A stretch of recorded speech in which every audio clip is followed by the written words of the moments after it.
are in Neys Provincial Park. Well said. It is leg 8 of our epic Thunder Bay road trip. It's the middle of August. It's our first visit to Neys. We've only been here for a couple of nights. Neys is organized. There's, none of this Trillium Trail stuff here at Neys. It's Area 1, Area 2, Area 3, and Area 4. Yes. And we are in Area 2 on the border of Area 3. And despite the kind of gray communist naming of things, it is a fantastic park. We wish you had more time here. We weren't sure, how things would go because it's not a big park, but about half of the sites are serviced. The ones near the water are not serviced. The ones slightly away from the water are serviced.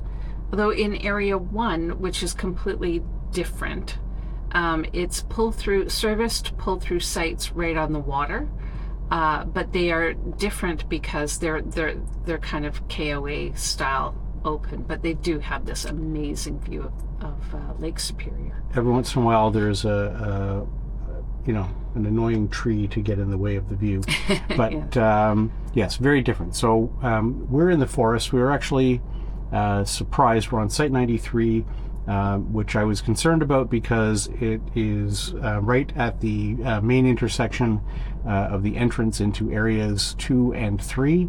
And while there is, a fair amount of traffic, the trees and things around make for a lovely sight if you're not looking at the road.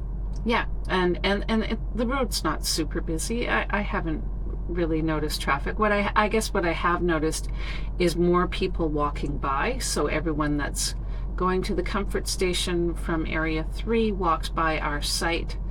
And so we've had more than the usual number of inquiries about our trailer. Which, we're happy to have, absolutely. To note, the comfort station is situated between Area 1 and Area 2. So if you go to Area 4, you got to march. Walk fast or drive. Yeah. Even in Area 3, because we're at the far end of Area 2, and it's about a 4-minute walk, I think we determined. Yeah. So, in terms of what you can do in the park, the park store is at the gatehouse. It is, smallish. You can get a little bit of swag, not stickers though, and ice cream bars. So that's kind of what you can get at the park store. If you needed other groceries, it's about 25 kilometers to Marathon is the closest town. Mm-hmm. So it's not... Which we haven't actually established as a grocery store. So there's something to check on. Right. No Walmarts nearby. No. So, or even a Costco. Firewood and ice, all those usual things you can get at the park store. Yes. Now the comfort station in the park is happily a quite large modern one. It's totally fine. I find it very clean. Yeah. Well maintained. Everything was good. On this trip, just because of where it falls in the whole thing, we ended up doing a lot of laundry here. Yeah. 2 washers, 2 dryers. Everything worked well. There are kaibos in the park. I find that they are mysteriously hidden in the woods. Well, at least it keeps you from having campsites where you get just kaibo view. That's true. They're very basic. Pit, toilet. No light, no sink. So very basic as far as kaibos go. Fill and dump is on the road near the park gate. It's 1 lane dump then fill, and we'll be taking advantage of that soon. The roads... There have the usual amount of potholes. I mean, it's potholey, but it seems to be de rigueur. It's not among the worst, no. But it's not the best either. What I would say is be very careful on the road into the park. Very quickly after getting off of the Trans-Canada, you come to a level railway crossing, and you can see all of the places where people have been scraping. And yes, and where we in fact touched bottom. Yeah, so the bars did a little bit of scraping in there. So get the bars off before you come very far onto the park road. Otherwise, there'll be some friction. Yes. The cell service in the park is variable. We often have enough cell service on our site to use the internet, often slowly, but it's usable. There have been times when I have no service, so it depends on where you are. Yeah, and near the water's better. Near the water's better. Near the comfort station is better. Right. One thing that we did do here is hike, and the hiking, I would say, is absolutely excellent. They have a few different trails. We've only been on 2 of them. Right. I think we chose wisely, considering our short stay. We couldn't do all the trails, but the ones we chose, they're back-to-back trails, out and back, and they form one linear thing. They were amongst the best hikes we've had. Absolutely beautiful scenery. We've got several examples that we'll show. The first part of it is called the Point Trail. Mm-hmm. So it's a kilometer linear. There are several places where it kind of pokes out onto Lake Superior. There's a very rocky beach. There are some rocky outcroppings. The scenery was spectacular. Yeah. And I guess the rain that we had a few days ago when we were in Sleeping Giant helped clear up a little bit of the wildfire smoke, perhaps, and lot of the wildfires. We're getting the kind of views that we had hoped to get coming up on the north shore of Lake Superior. Yeah. So absolutely stunning. And then there's that's followed immediately by something called Under the Volcano. Yes, which has to do with the rock formations having been formed by an ancient volcano. There are no actual active volcanoes on the trail. I was disappointed. So that's about I think 2.5 kilometers linear. So when you put one on the end of the other, you're 3.5 kilometers out, 3.5 kilometers back. You could continue for another 2.6 kilometers on something called the Copa Cove Trail, although we had difficulty spotting the trailhead for that. And then you can keep going even further for another 4.5 kilometers on the Pick Island Overlook Trail. And so that creates this huge loop. It's not even really a loop because it just takes you from one side of the park to the other, and then you'd have to get someone to drive you along the park road or something. I don't know. So, or you march along the road. That would be more walking than we would like to do. Yeah. But the trails continue. And Danger Will Robinson, the Copa Cove Trail, which is the next one that we decided to turn back before we started, has a 200-meter climb without switchbacks. But it seems to me that if you did it the other direction, you have a 200-meter descent. So I guess you could choose your poison. Is that better? Sometimes it's worse. And they do have 2 small loop trails as well. There is one called the Dunes Lookout, and I think it's around 1 kilometer, and there's another one called the Pick Island Lookout Trail. I think that one is also, it's much shorter, but it is climb as well because you're climbing up to it, and a lookout. And by the look of the map, I think you're mostly overlooking the train. You do get frequent trains coming by. You'd see the lake.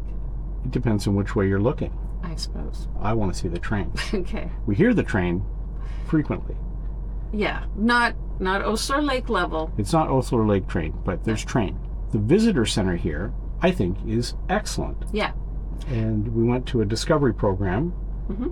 And it was prepared by a couple of the naturalists working here. And they actually prepared and were set to answer questions, and they could answer questions, and that was very nice. We haven't had a lot of that on this trip. I mean, they had coloring books if we wanted them, but it turns out they actually had something beyond, which was really nice. That was good. And the staff inside the visitor center were friendly and Also helpful. knowledgeable. Yes. And the visitor center, one of the things that's interesting about it is it's not just, here's some animal poop and here's some fur. although those things are present.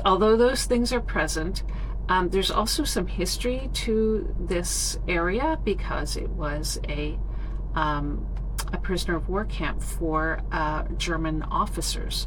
So, and actually on the trail, the trail that we were on, that the name escapes me, the first one by the beach. The Point Trail. You can actually see some of the wrecks of boats that were used in logging operations that would have been built by German POWs. They also had like a very interesting artifact. They had a life preserver from the Edmund Fitzgerald, so that was cool too. It washed ashore at some point.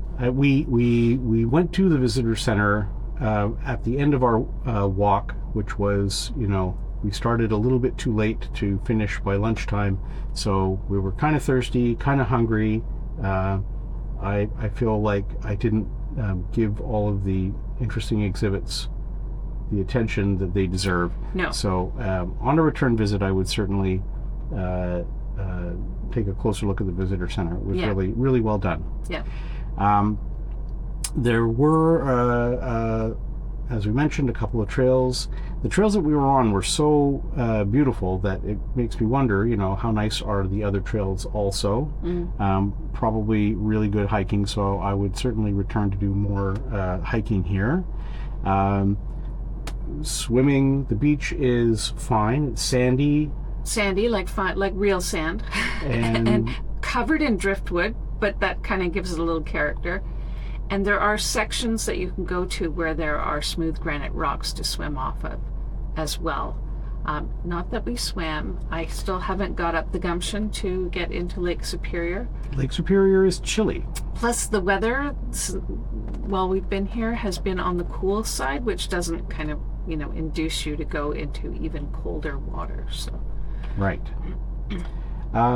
Something else about this park is it's perhaps 30 kilometers or so to Pakaskawa National Park, which is a park that I would certainly like to see, except that they don't take reservations, so it's kind of a dicey thing to just come up and hope to camp at Pakaskawa. But you could certainly use Neys as a base to day use in Pakaskawa, or you could book into Neys and then try to get into Pakaskawa, and if you don't, then Neys is far from a bad consolation prize. So quite nice. Wildlife, what did we see? There's a lot of birds. Yeah, well, we've seen more wildlife here than we have in other parks.